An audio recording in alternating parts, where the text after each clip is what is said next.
So now we get to the Dr. Keith Miller Innovative Leader of the Year award presentation. And again, this award, inspired by Keith and innovation in international education, was launched, I believe, a few years ago now here at AAIE. So what are we looking for with the Innovative Leadership Award in our schools? We're looking for leadership, folks that are leading their school or their community to do great, new, interesting things with their students. We're looking for creativity, people who are challenging the status quo, seizing an opportunity, developing new ways, new systems of doing things. We're looking for folks who are challenging the culture, questioning, inquiry, risk-taking, discovery-focused. And we're looking on deliverables, that they're having a real transformative impact on the learning of their students. This year, we have the NuVu group of schools, and I'm going to invite them up here to receive their award before we actually get into the presentation of what they're doing that they're going to share with you all. So please, from the NuVu studio, please could I invite Saeed Arida, Saba Gole, and David Wang to come up to Yolanda over here to receive their award. Please come on up.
You got the clicker?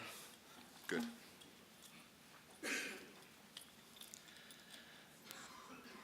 is my pleasure at this point to introduce the sponsor of this award, Dr. Walid Abu Shakra, who is going to come up and join us, and he's going to introduce the speakers. Mr. Abu Shakra is the head of the ESOL schools.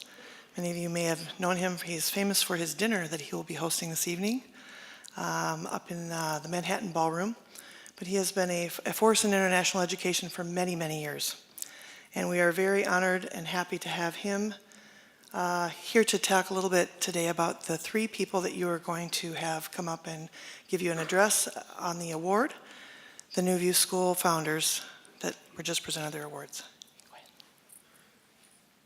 Thank you, Yolanda. Good morning, friends and colleagues. I am honored to stand to congratulate Yolanda. I start with the lady first, Saeed and David, on this award for their innovative NuVu. Usually I speak without reading, but I'm supposed to read what you say and think about your organization. First time I go up after I broke my leg without my cane. I lost it, but I'm happy I made it up. A new view to creative education. Globally, we are seeing massive changes in every industry due to the digital and machine AI revolution. These changes are requiring us to re-examining all aspects of life, including education. In an age when global connections are ubiquitous, Technologies are allowing more access to information and content creation, and machines are taking over many of the roles humans used to perform. Skills such as creative learning, critical thinking, collaboration, and communication are foundational to success in the world.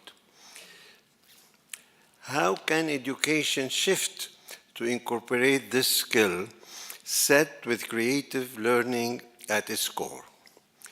What is the sorry, I can't read all without my eyeglasses. What is the iterative process that students need to take in order to learn these skills? We'll share more of NuVu's creative model approach to space design, use of technology and tools, assessment model, and studio-based curriculum. We'll also discuss how schools around the world are incorporating these methodologies to impact students and prepare them for the future. What made me very excited about sponsoring this award is that it didn't take us a minute at our board meeting whenever they learned that the award is for innovation and it is named after Keith Miller. I cannot add to what has been said about the international education leader, Keith Miller. Thank you.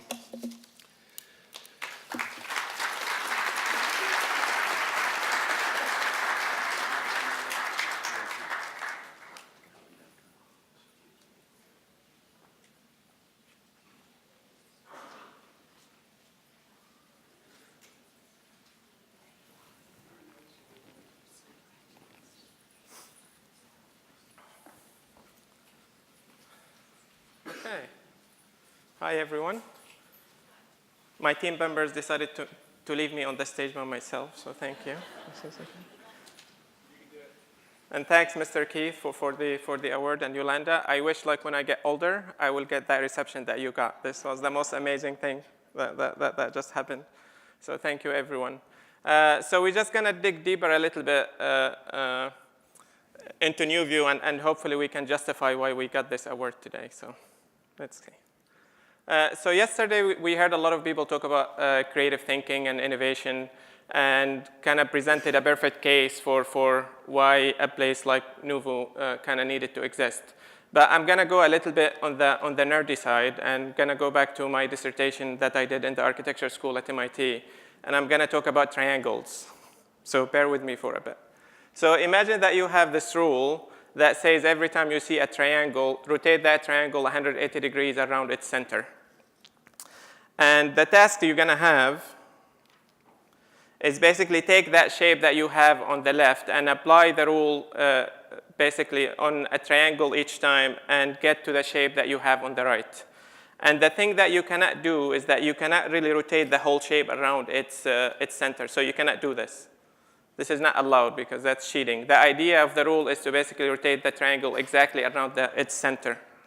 So let's just start doing this one by one. So we're going to take the left triangle, and we're going to rotate it. And then we're going to take the right one, and then the bottom one. And obviously, we did not get to the right shape. So we're going to keep rotating. And here's the sad part. We are back to how we started. So it did not work.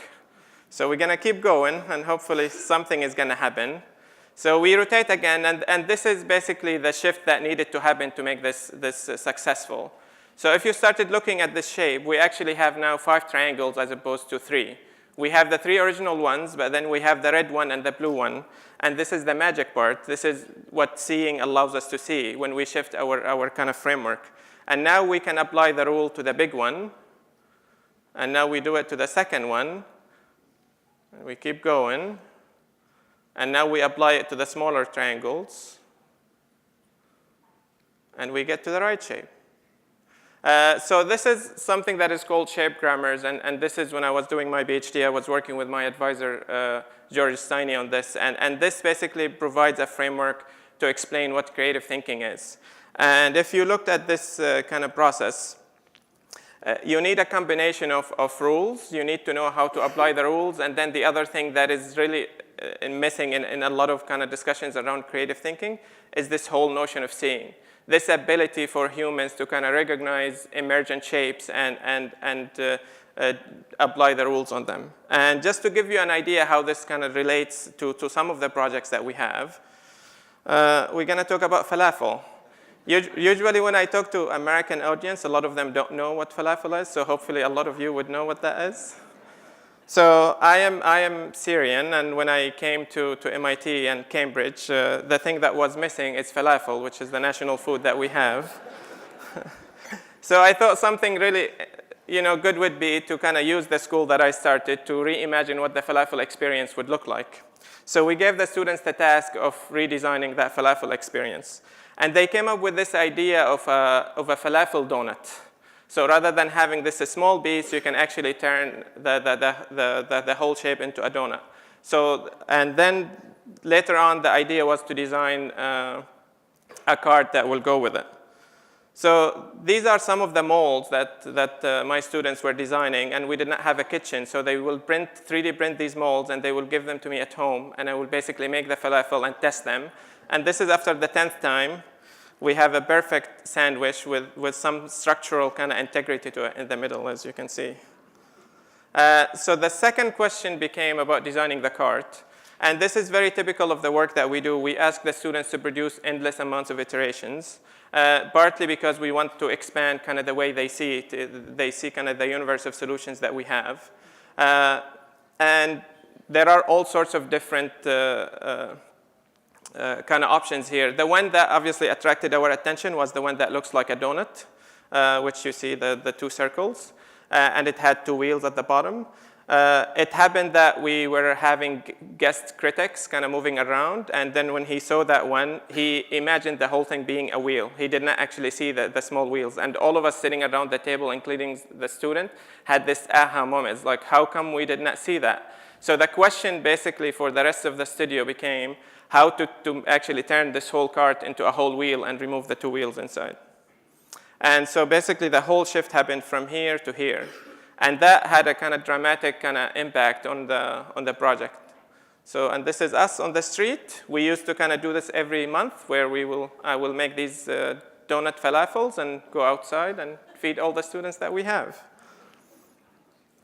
So when it comes to creative learning, this whole kind of two things are really key. Having the rules on one side and having the seeing on one part. Rules for us, in some ways, it's not just triangles kind of moving around. It really represents a lot of kind of the human knowledge that we have in terms of textbooks and the rules that govern the world.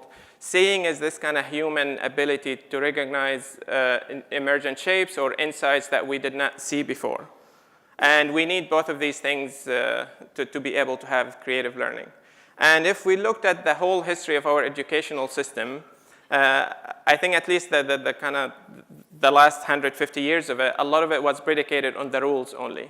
So how we can take all these rules, put them in textbooks, and the role of the teacher becomes kind of the transfer of these rules. And the piece that is always missing is the seeing piece. And this is also evident when the students come to us from regular schools and we ask them to solve a project. The last thing that they want is actually for us to kind of change their view in the world. The thing that they only ask for is how to make it happen. They just want the rules because they are so conditioned basically just to kind of learning the rules and not kind of explore the other universe of solutions that they have. So how do we start kind of nurturing this notion of seeing with the kids? So this is where my background as an architect becomes really handy. I did actually my PhD in the architecture school. So I started looking into the architecture studio as a model for nurturing seeing. And this is kind of a very typical picture of how a studio would look like. I think that the goal that we've had for the last kind of 8 years since we started is how to take this model and then apply it to high school setting.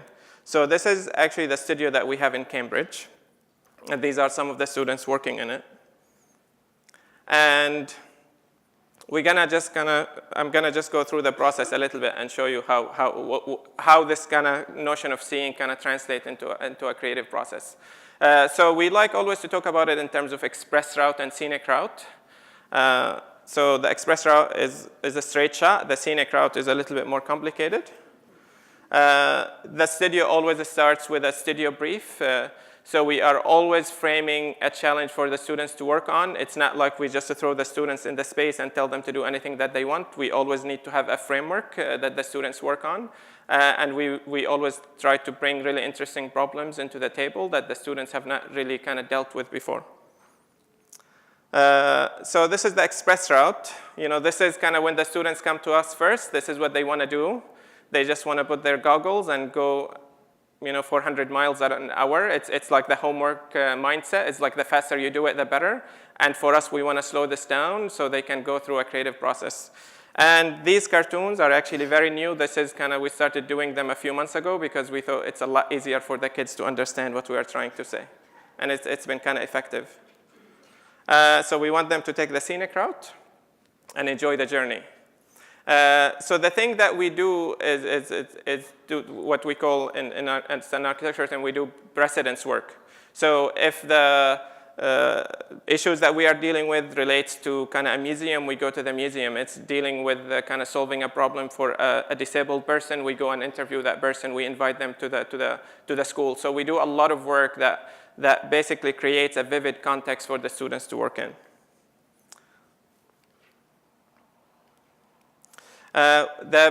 Our brainstorming session is designed so the students don't get stuck with their initial ideas. We always talk about these in terms of seeds of ideas. The idea that, as you come up with this seed, it's going to change over time. So don't just get fixated on this. And we try to also have all the ideas on the board, and then the students basically copy and paste from each other and take that seed that they have. And the goal after that is basically to take that seed and grow it to be the full project. And so here's a scenario of what happens. So the students kind of produce something in response to the problem that we are giving them. The instructor, or the coaches as we call them, they try to kind of dig deeper into the idea to understand what the idea is. And they understand how they got here and the design decisions that they made to get there. And this is kind of the key moment that goes back to seeing, is like they always give them other ways to see this problem. So rather than seeing this problem as 3 triangles, can you see it as 5? Because that is the moment when a lot of the magic is going to happen. And this is the response of the students always. This goes back to when we were probably 3 years old and making drawings, and our parents thinking that we are like Picassos and putting them on the fridge, and nobody is giving us actually feedback on these. So we try very hard not to make the kids really cry, so we are very thoughtful about that piece. But there's always this is like, why are you kind of attacking my ideas? For them, their ideas are always part of who they are, and what we are trying to do is basically to externalize their ideas and allow them to put them on the table outside, so everybody can have a conversations around that. And this is, we are happily kind of telling the kids, we just believe us, and we want to expand your universe. And obviously, this happens a million times over the process, so this is not just one-time instance. For the kids who are with us for 3 months or to a year or 4 years, this is kind of happens daily, like almost 10 times. And this is our kind of ideal scenario. When I showed this to the coaches, everybody started laughing. It's like, this never happens.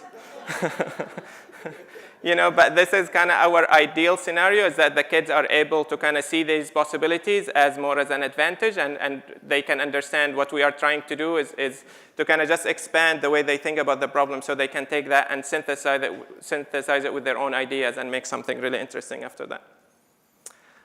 Collaboration for us is really key. And even as adults, I think these are the problems that we face all the time. We always think that the people that we work with, they are trying to crush our ideas, or our ideas are the best, and all of that. So with young kids, this is actually even more intense. So what we try to do is also, we go back to this whole notion of seeing, is that, what we try to encourage is that the more ways of seeing you have, the better the team that's going to be in the long run.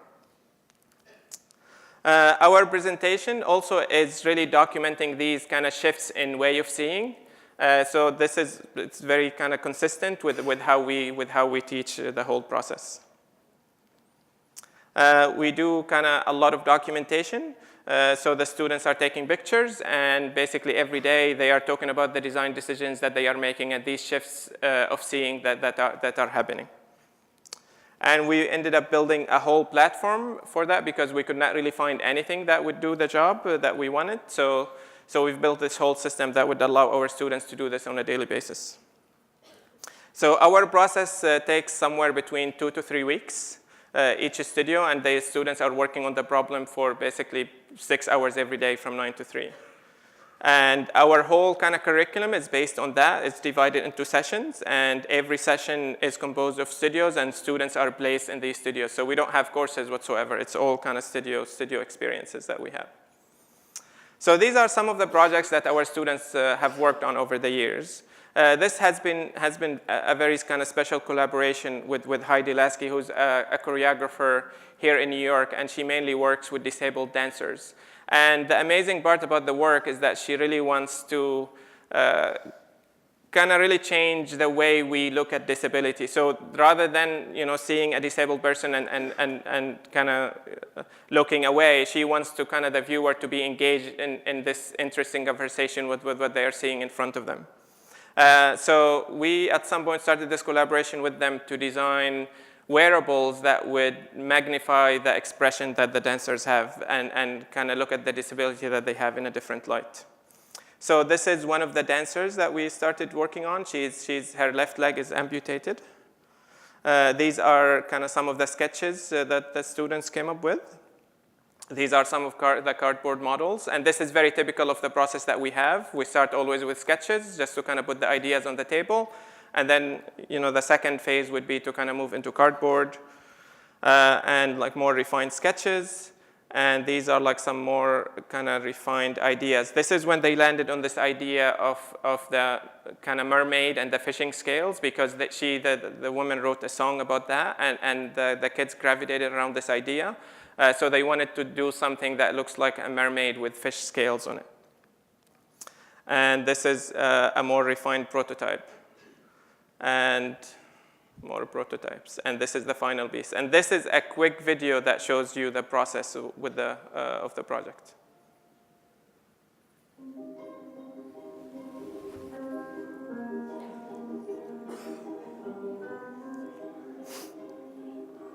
As performers with disabilities, we're trying to make people understand that it is an asset that our disability happens to contribute to a piece. We made a wearable sculpture for Anita Hollander. She is an amputee from cancer, and she's a performer, an actress, and a singer. We're really inspired by a song that she wrote called Mommy is a Mermaid. My mommy's different, I've heard it said. They say disabled and shake their heads. I never understand what they say. To me, all mommy should be this way. So our design was completely based off of her personality and how she lives and who she is. And our piece is made up of smaller pieces that are an abstraction of mermaid scale. Each of the pieces is 3D printed in a Formlab printer, and the Formlab is very unique because we're able to print with clear resin, so you can see through the holes, you can actually see through the piece itself. And we decided to make them a diamond shape because we love the way that they fit together seamlessly. So we abstracted them a little bit more and made it asymmetrical to match how the dress and Anita are asymmetrical. Each of the pieces has holes in the bottom, and through these holes goes fishing wire, and horizontally the fishing wire is there just to keep it supported, and then through the vertical holes there's a knot in between each of the pieces that keeps it where it's supposed to be.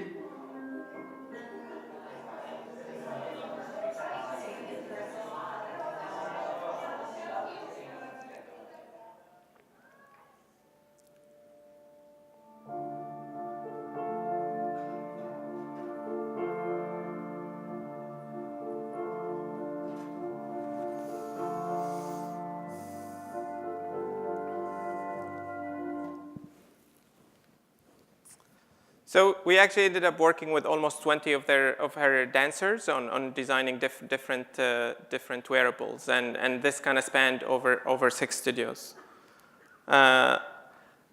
A big part of the work that we do, almost I would say 50% of the studios that we have center around this whole notion of disability. And we kind of landed on this, I would say, 4 years ago. For us as a school, we're always trying to find this creative niche where we feel like our students can really have an impact. So we cannot cure cancer, we don't have labs and all of that, but what other areas can we carve out for our students to be kind of creative and have an impact? And a lot of it started with this kid who happened to have the same name as me, Saeed. He was adopted from Afghanistan a few years ago, and he used to go to a public school, but he never really liked to be in a classroom, so he ended up coming to us for a year. And I remember him the second day he was at the school, he came to my office, and the first thing he told me is like, I want to design a flying wheelchair. And I was like, maybe this is, I don't know if we can do that. But why don't you propose kind of 20 different problems that we can solve and bring them back to me? And then he actually went and brought a lot more than that. And for someone who never really knew someone who uses a wheelchair, I did not realize kind of all the problems that are happening in a wheelchair. The most basic one, for instance, he just wanted a bucket where he can, or a bag where he can put stuff that is not in the back. Usually all of the bags happen to be in the back of your bag, so you cannot really move your hand and pick up whatever you wanted. So he ended up designing for himself this universal arm, and he is also a filmmaker, so he wanted something to hold his camera, like a tripod, and he wanted to have his drinks and be able to hold his laptop and all of that. So he did some really amazing work with this, and he called it the universal arm. Another project that came out of this is called the hand drive, and this is a quick video also just to show you the process. I can create things, I can do art, I can also do technology. There's nothing stopping me here.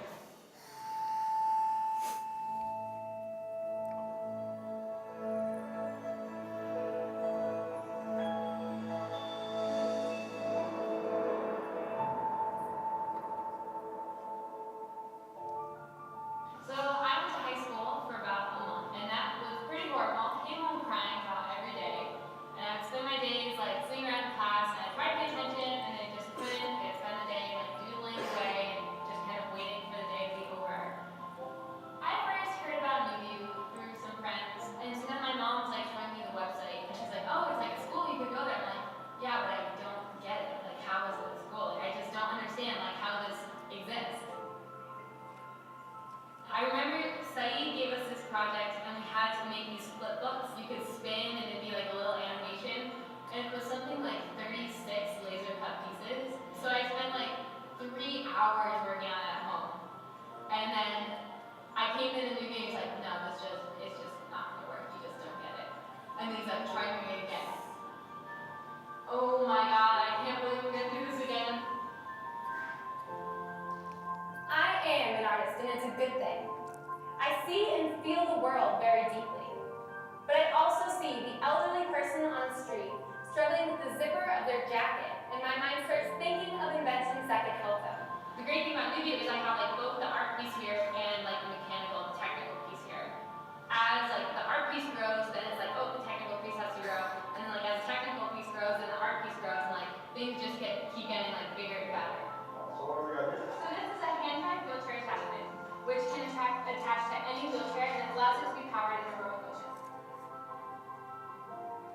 That one was super cool just because it took off. It really became a thing, and it's like I know that it's something useful for the world, and like people are actually like trying to use it, which I think is super cool.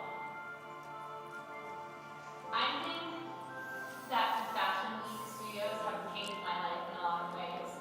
That's one of the instances where it really goes from 0 to 100 so quickly, and like 100 is like a real fashion show with like real photographers, real models, real everything.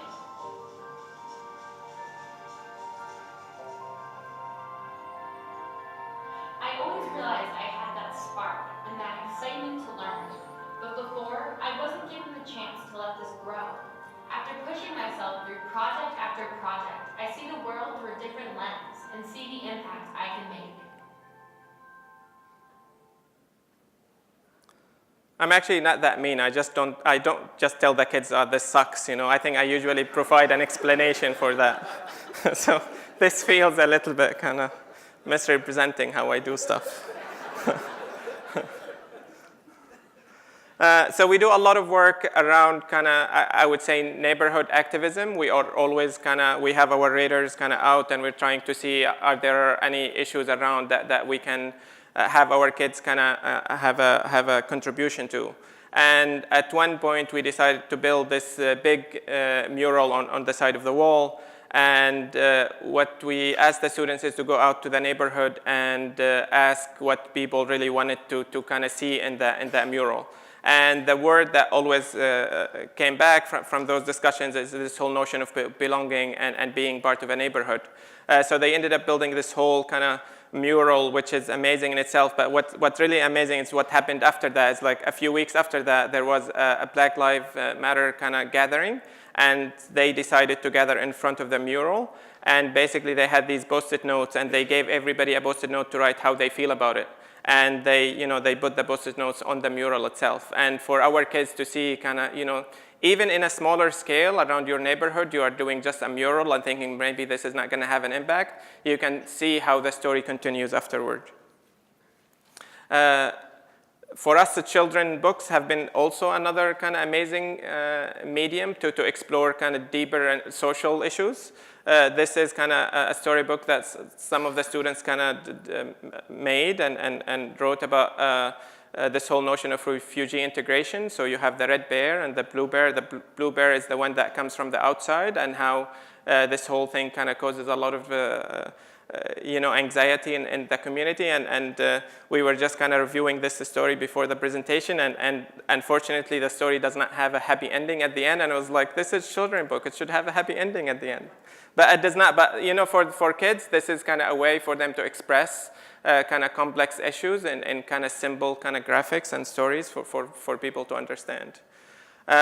We also do a lot of game designs, but also a lot of our games kind of reflect something that is more happening in the world, maybe on a global scale. This is kind of a game that talks about the Catalan independence movement and how this using the tractor as a symbol to kind of block police cars. The amazing part about that was published in one of in VentureBeat, and then we got a lot of people liking it also, but we got a lot of people not liking it. So it kind of created this really interesting kind of conversation around that, and the students got really excited about that. The notion of assessment has been a really kind of tricky issue to kind of engage with. For us, initially, we did not want to do any of it because we thought, the students get whatever they want to get out of it. Our goal is to create these amazing experiences with them, and each kid will take whatever they want to take out of it. But we soon realized that we need to be able to communicate what the students are doing to the world, and this is basically our responsibility. So what we talked about before about documentation, we actually do, even from the coach's side, we do like very kind of detailed tracking of the students and their skill sets that they are learning. So this is all integrated in the platform, and at the end of every studio experience, we track the design skills and the subject skills, and we have also written reports about them. And now what we are able to do is to actually generate transcripts that we can communicate to college. So the students that you saw Kate, who spent 4 years with us, she's actually doing her dual degree now between RISD and Brown. So she does the design at RISD and the engineering at Brown. And she completely had an alternative transcript like this with no grades in it at all. So probably a lot of you heard these terms. This is something that, from the schools that come and visit and the schools that we go and visit, these are the trends. And when we started, 8 years ago, the thing that we always heard about from schools is that 21st century skills. And, for us coming from a different environment, we always thought that was like the weirdest thing ever to call skills by the century number. I don't know why that was a smart idea at the time. So thankfully, that changed into STEAM, and people started calling design thinking, and now they call it makerspaces. And the theory that I have about why these things keep changing every 2 years is that none of them really get stuck within schools. I think a lot of them kind of get in and get deflected and leave because it's hard for schools to kind of build a culture around this. It's always, how kids going to get to college, what's going on, and all of that, and the transcript, and we need to have grades and stuff. So a lot of these things kind of come in and go out as fast as they could. So what we decided to do, I would say 1.5 years ago, is to create this network of schools that are kind of together with us working on energizing these schools and changing the culture of the school from within. So a big part of it is sharing a lot of the kind of pedagogy that we have, sharing a lot of the studio experiences that we have. As you can see, these are some of the spaces that other schools have built. And we also have our what we call NuVu fellows embedded in the schools. And a big part of that is basically to have this direct connection with the school and allow these people to kind of really work in the school from within. And we work closely with a lot of the teachers. And in some of the schools, for instance, that we work with, some teachers stopped actually teaching their regular subjects and they completely shifted to teaching studio experiences, which is kind of amazing to see. These are the 8 schools that are part of the network currently. The amazing part about it is that we have something all the way in India and Turkey and all the way in Kansas. So it's been kind of exciting to see this network grow over the last year and a half. Some of the things that are happening now that are coming out of the impact of having a network is this whole notion of cross-continent collaboration. So the school that we have in Turkey is actually on the border with Syria. So a lot of the people who are in the school are Syrian refugees. And there are a lot of clinics around there that deal with the kids with disability. So what we decided to do is to teach a studio between the school in Florida and the school in Turkey. And so we have, each team has 2 members and 2 kids in Turkey and then 2 students in All Saints, and they are working on 5 cases. And the kids actually who are in Turkey, they decided to go out into the community and document 5 cases that we could work on. So that alone in itself, was really kind of empowering for our kids here in the US to see, but also for the kids there to feel like they can actually solve some of the problems that they have outside. So this has actually been amazing just to kind of see. All of this is done over Skype. There's a language barrier. There are a lot of barriers, but it's been kind of really amazing to see kind of the impact of that network. We are doing a lot of kind of what we call pedagogical experiments. So this is happening actually in a public school in Woodstock. And they mostly wanted to kind of reinvent how a lot of the subjects are taught. So this is, for instance, in the physics course, how to take a lot of the ideas that they have and put it in a format of studio experiences. So this is the dream that we have, since we are allowed to dream here at the end. We really would like to kind of build this to a much larger network that puts the students' creativity at its core. Thank you, everyone.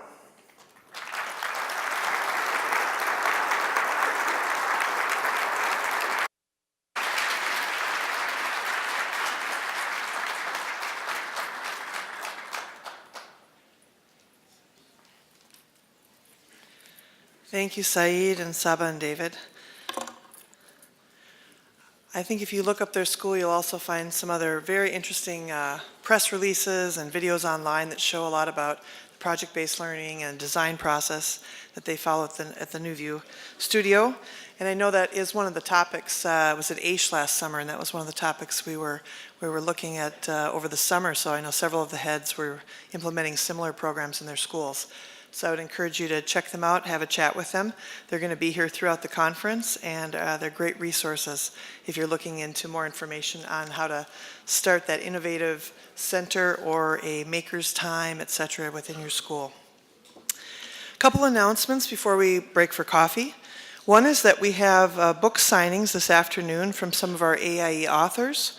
So Homa Tavanger will be doing a book signing in the coffee area this afternoon at the coffee break. Not this morning, but this afternoon's, showing her book, Growing Up Global, and a couple other books, including the one she wrote with Zhang Zhao. And then we also have Sylvia Tolosano, our own social media expert who's been helping us for several years. She recently published a great book on documenting learning. So I would highly recommend stopping by this afternoon, checking out their books. Quick announcement also, if you're on the Advisory Council, we do have our lunch this afternoon at 12:05 up in the Skyview Lounge. And I look forward to seeing you up there. It's on the 16th floor at 12. Also, if you could note that in the printed program, if you're looking only at that and not the app, we've had a slight switch for Fran Prolman's sessions.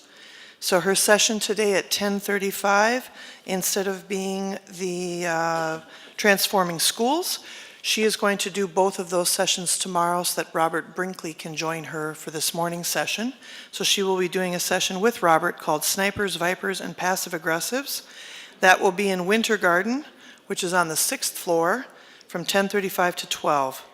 So if you're interested in that, sounds something like something out of Harry Potter, but it's with snipers and vipers. We've got Fran and Robert. And then tomorrow morning, she's going to do the session 1 at 8:35. They'll be in Winter Garden for Transforming Schools. And in the afternoon at 1:35 to 3, she will do her session 2 in Harold Soho on the 7th floor.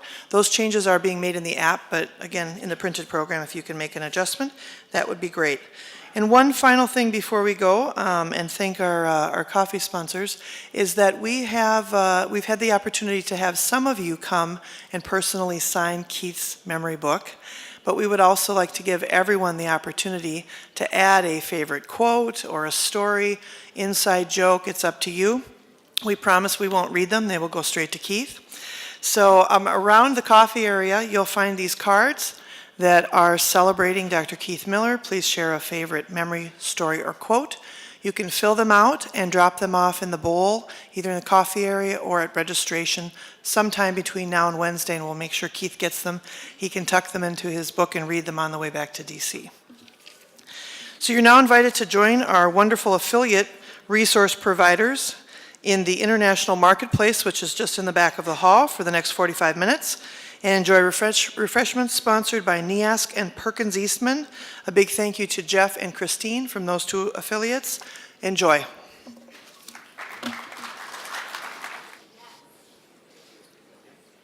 It definitely is a special vibe. I was telling somebody, it feels like you just walked in the house on Thanksgiving dinner day, because everybody knows everybody and they have to catch up and see everybody and talk, and very warm and friendly atmosphere. I hope you're all enjoying your second half day of the conference.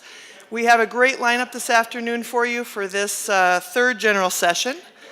The much anticipated Superintendent of the Year address. We also have a couple of awards to give out, and a very important tribute that we'll be listening to. So I'd like to welcome you and thank you for being here. This is a big day for many people. It's a big day for family of many people that we're going to be talking about. And we've got some serious stuff to talk about in the next few minutes.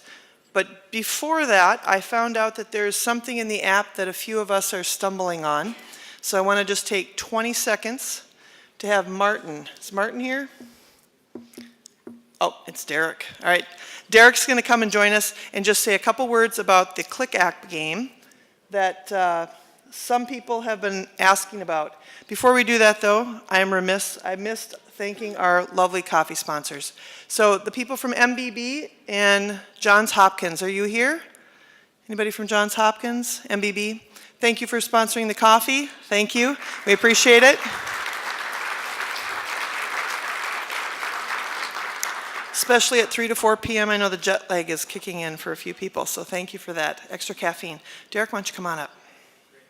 So last year, we introduced the app for the very first time, and we had about 35% of you download the app and engage.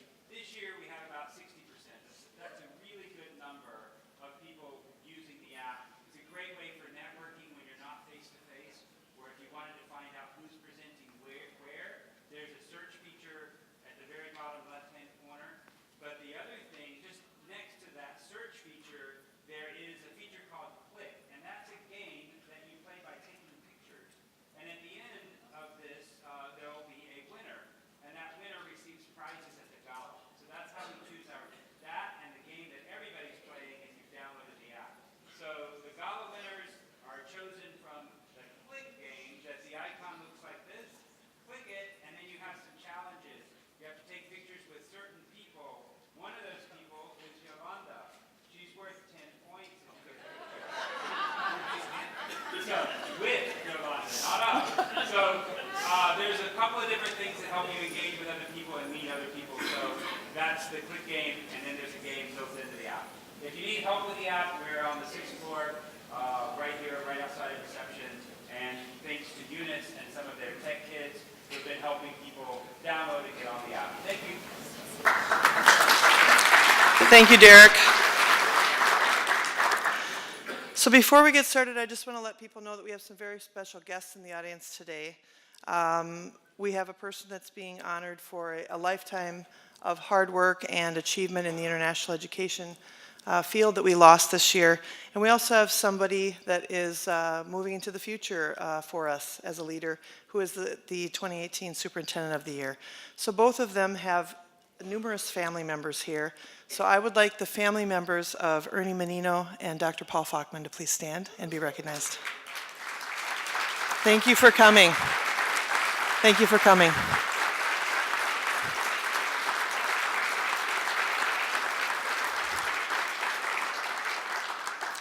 Makes it even more special.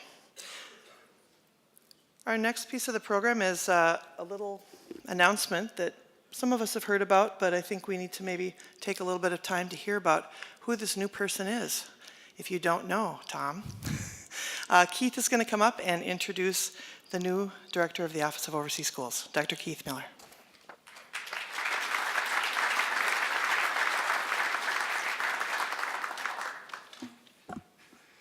This is a very good moment for me because I have the opportunity to introduce to you the new Director of the Office of Overseas Schools, Tom Shearer. I've known Tom since my first trip to Africa, 1994, when he was superintendent of the American International School, Lagos, Nigeria.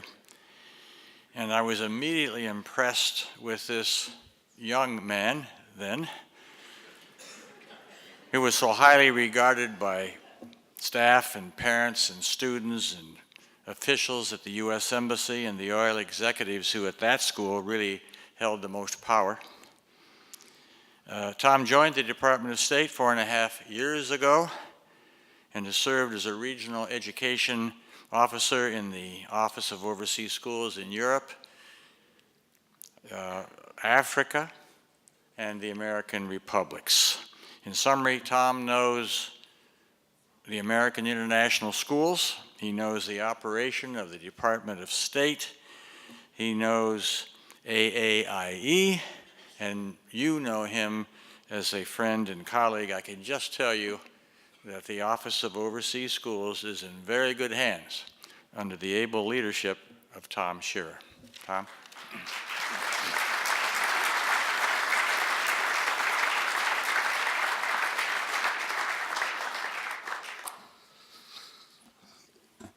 So, Keith, I really don't like surprises. I didn't write a speech. I didn't know I was speaking, but thank you. As you can imagine, I feel overwhelmed trying to replace Ernie and then Keith and the impact that they've made on the international world and all of our schools and many of our careers. It's amazing. And if I think about it too much, I really don't want the job because it seems a little overwhelming. But I have to say two things.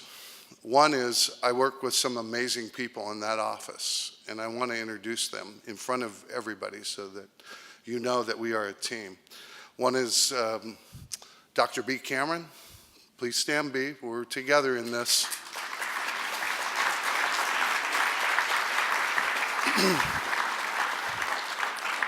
Christy Brown, Western Europe.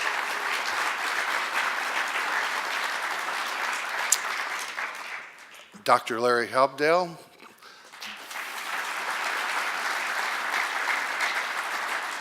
And for many of you who know our colleague, Mary Russman, who's not able to be here right now, but we're going to get her back, but we should give Mary a big hand. She wants to be here.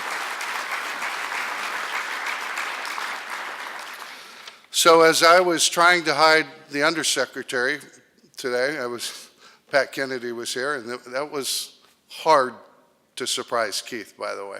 You don't surprise Keith, nor do you want to. I tried both avenues. But when I was talking to the undersecretary today, he said, just don't screw it up. I'm like, oh boy, you're telling me that right before I introduce you. So I feel obligated, and one of the things that Keith has always made himself available to talk to me through this transition and kind of teach me and mentor me about the ways of how to navigate the State Department and try to get allies within and understand the importance of our work and your work. And we were talking the other day, and I was kind of down. I was, the bureaucracy and, I was probably whining too much, and Keith looked at me and he said, listen, this is your opportunity. He said, this, right now, all the things that we've heard last night from the gal from CNN and those, just the difficulty of the way the world is working these days. He said, this is your opportunity. This is where you can show how good we are and how good these schools can be and what an impact that they can make. And it just, without slapping me across the head, he basically was saying, hey, wake up. This is good stuff. And, the challenge is in front of you and you're up to it. So thank you for everything. Thank you for the compliments. Thank you for the well wishes. And I'm going to carry on our legacy. I'm going to carry it on because our work is important and your work is definitely what diplomacy should look like around the world today. So thank you all. And on with the program.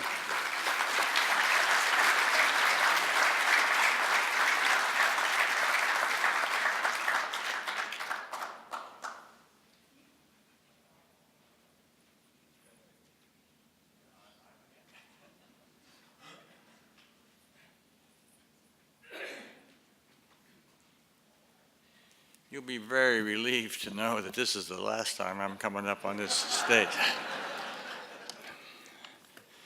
By the way, Tom, I forgot to mention to you that Pat Kennedy does not like long introductions.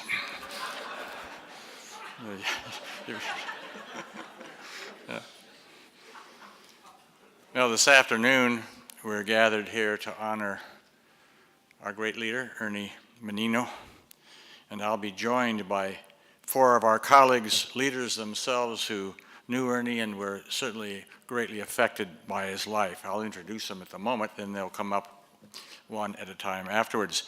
Dick Kreitzar, the Executive Director of IRCOS, David Hoynatsky, the past Executive Director of NISA, Mary Virginia Sanchez, past Executive Director of the Tri-Association, then to participate in the introduction of the Ernie Menino Superintendent of the Year, Ernie Menino Jr., who is the CEO of the National Association of Elementary Schools Principals Foundation. One of the many lessons that Ernie taught me was a variation of the KISS rule. In this case, keep it short, stupid. And Ernie's point was, talk little and accomplish much. His rule on public speaking was to get on and off the stage in 3 minutes. That's the secret of my success, I think. And we're going to follow that rule this afternoon. So if you wish, start your stopwatches. Here we go. I wrote an article in our program which focuses on Ernie's background and the establishment of AAIE. And I'm going to build on that, his background, to address the accomplish much part of Ernie Menino. Because the founding of AAIE, as important as it was just the beginning, and as they say, there is much, much more, and I'm going to list a few of them. The School-to-School program, which paired U.S. school districts with international schools, leading to the betterment of all of the participants. Accreditation of international schools by partnering with major U.S. accrediting agencies and providing a lot of financial support. The vast majority of State Department schools and hundreds of other international schools now have become accredited and have also learned that critically important process of self-evaluation. He assisted in the establishment of 6 regional associations, education associations, and provided millions of dollars to all 8, which have contributed beyond enumeration to the development of international education. established the Overseas Schools Advisory Council, which is comprised of executives from major U.S. corporations that have raised millions of dollars for international schools. Partnered with the College Board to send U.S. university deans of admission around the world to assist parents and school personnel and students with the college admissions process to American universities. Partnered with the National Distinguished Principals Program, which honors 2 international elementary school principals each year in Washington, D.C., and established the Committee on Exceptional Children and Youth, which promotes the expansion of school programs for children with learning disabilities, making it possible for vastly increasing numbers of kids around the world to receive a great education. Ladies and gentlemen, there is still much, much more, but I've limited myself to 3. I'm going to stick to that. I think you've got the idea. Ernie Menino had an enormous impact over the years on international education. So I'm going to conclude this way. To Ernie, wherever he is, thank you for your service in World War II. Thank you for your service to tens of thousands of children, parents, and educators. And thank you for being my great mentor and later my dear friend. During your distinguished career, you, Ernest Nunzio Menino, son of poor Italian immigrants, did make this world a much better place. Thank you, and Dick.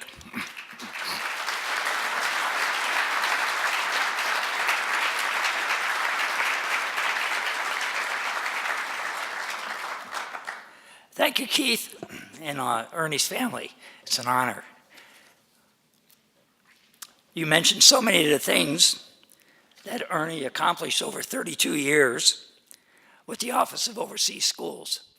That's my Trenton, New Jersey voice. Hold on here. He was remarkable.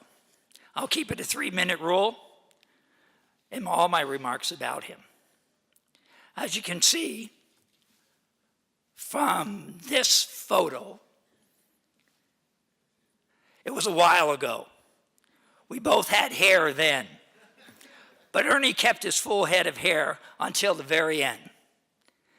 And when I look at that picture and I look at Ernie Jr., every time I see him, he reminds me so much of his father.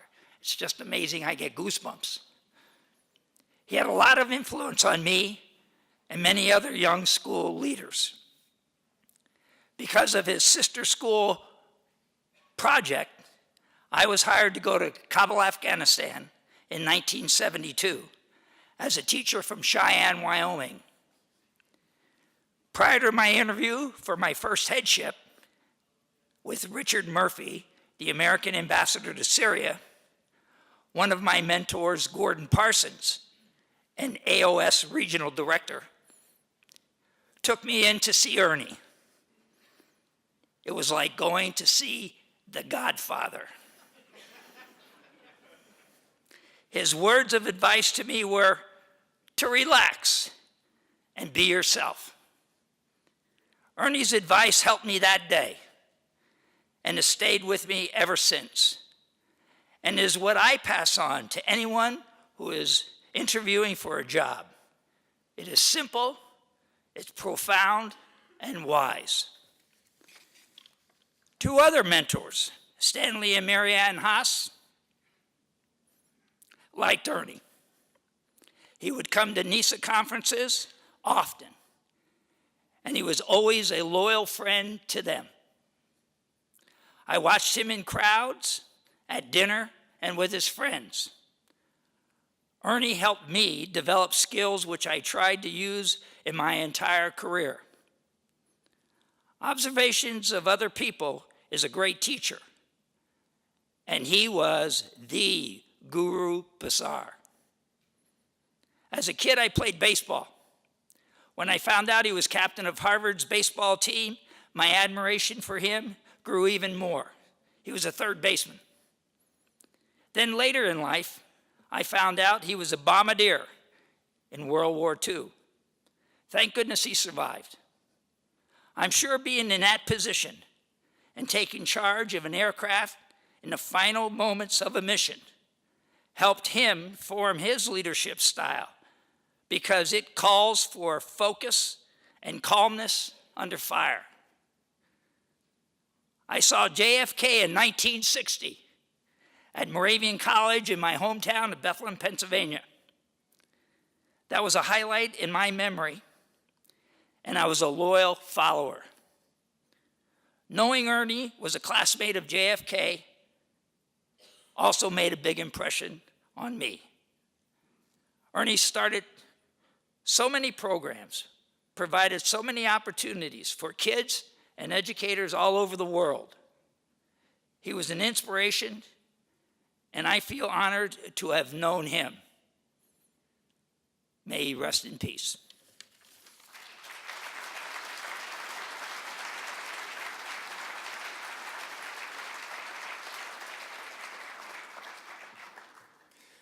Like Dick, like Mary Virginia, I'm honored to be up here lauding the memory of Ernie Menino, truly a legend.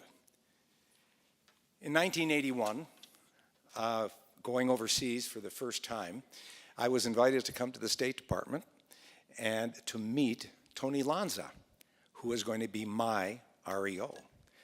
I walked in and met Tony, and he said, "There's some other people you need to meet in this office." And he had introduced me to Sal Rinaldi. There was a Bill Scotti. And then I saw Ernie Menino. And I said, "Am I at a meeting of the Sons of Italy? Or is this a casting call for the Borgias?" I went in knowing I was going to be in the august presence of the man who created the Office of Overseas Schools, and I was very intimidated. I walked in and I realized that this guy who had matinee idol good looks and a real sense of gravitas about him was a very tough guy. But on the inside, he was even tougher. He was like a ball bearing, and he would stick up for whatever needed support and whatever was right. He had that gravitas that comes from a real leader, and there are many people in this room who have had the honor and privilege of knowing Ernie and learning from Ernie and being supported by Ernie.